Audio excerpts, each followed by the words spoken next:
details so that if you want to engage and we don't have an opportunity here today, you are welcome to email myself or Yvonne. Thank you.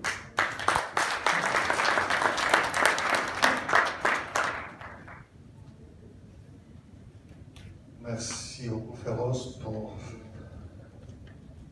votre, comme toujours, excellente présentation.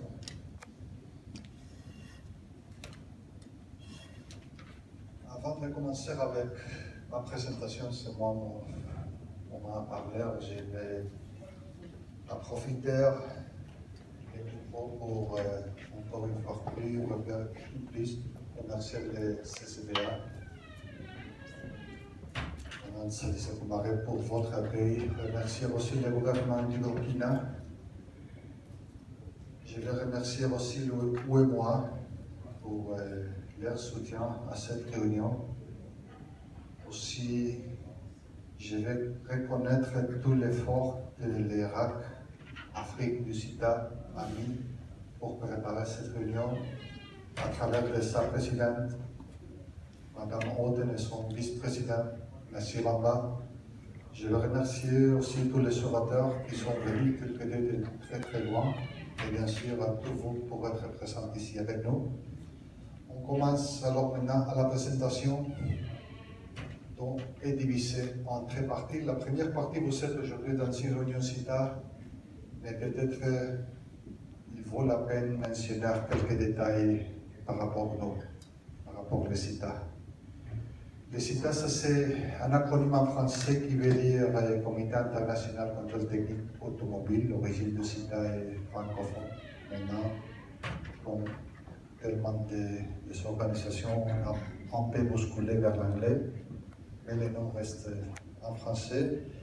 Et nous sommes une association sans but lucratif qui travaille à niveau mondial avec notre bureau central à Bruxelles. On parle d'environ 135 membres de 50 pays. Et ce qui est important, c'est que nos membres comprennent la partie publique et la partie privée de l'activité. On a certains ministères, on a certaines agences publiques, on a des opérateurs publics, on a des opérateurs privés et on a des fournisseurs d'équipements. Donc ça veut dire qu'on représente toute l'activité contrôle technique. On est assez vieux.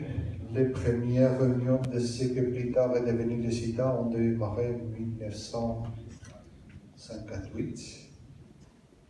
L'année prochaine, on va fêter notre 50e anniversaire de la constitution officielle du CITA.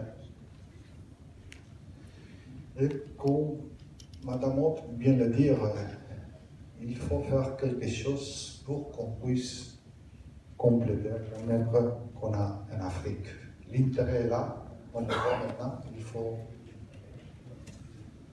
pas dire plus de choses. Vous êtes autour de la table, mais il faut que ça devienne plus institutionnel. Alors on est absolument, oui, à l'attente pour vous donner la bienvenue chez nous. Qu'est-ce que nous faisons? Qu'est-ce que le but du CITA? Le but du CITA, ça c'est ici en anglais World Vehicle Life Compliance, ça c'est comment le dire en français?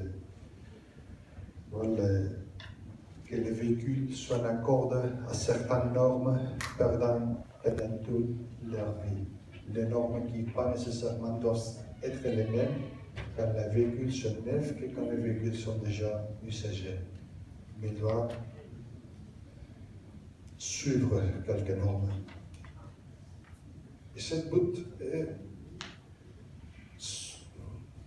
est basé dans 5 piliers qui sont la base de notre stratégie. L'impartialité, ça c'est clé.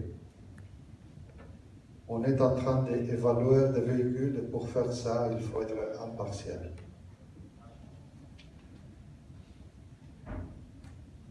Plusieurs concepts qui sont la base de ce qui est le CITA, ça c'est le savoir-faire. Mais pas le savoir-faire des CITA, mais le savoir-faire de nos membres.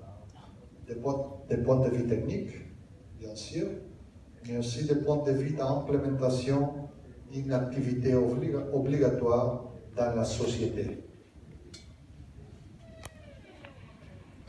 L'engagement de nos membres, c'est aussi très important. Ça, c'est une association, nous ne sommes pas une société de consulting ou de conseil, nous sommes une association du secteur. Alors, l'engagement des membres, c'est fondamental. Et avec tout ça, ce qu'on fait, ce sont en anglais on dit best practices, les recommandations dont Féroce vient d'en parler, qui mettent disponibilité des parties prenantes, ça c'est la one, les connaissances de nos membres pour avoir des systèmes de contrôle des véhicules plus efficaces. Voilà un petit résumé de ce que nous sommes.